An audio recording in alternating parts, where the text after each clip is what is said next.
বাবা, কবিতা লিখেছো? বেশ, পড়বো তো বটে। আগে খবরের কাগজটা খুলি শেষ। অমুকটা গেল দিদি, ঠিক আছে। ডাকলো সে, দিদি আয়, দেখ না কেমন ছবিটা এঁকেছি ছোট্ট এই কবিতায়। দিদি দু চোখে টিভি পর্দায় ঝলমলে রোশনাই বলল, কবিতা তুই লিখেছিস? কবিতা না, ওটা ছাই। অপরাজিতার চোখ ছল ছল, বুকে কান্নার ঢেউ, তার লেখাই প্রথম কবিতা দেখলো না পড়ে কেউ।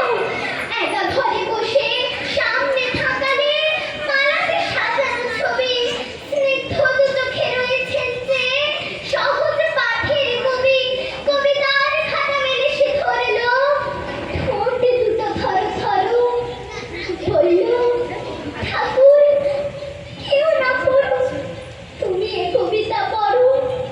কি জানি কি করে কি যে হয়ে গেল, এ কথার সাথে সাথে রবি ঠাকুরের মালা থেকে ফুল ঝরিল সে খাতাটাতে।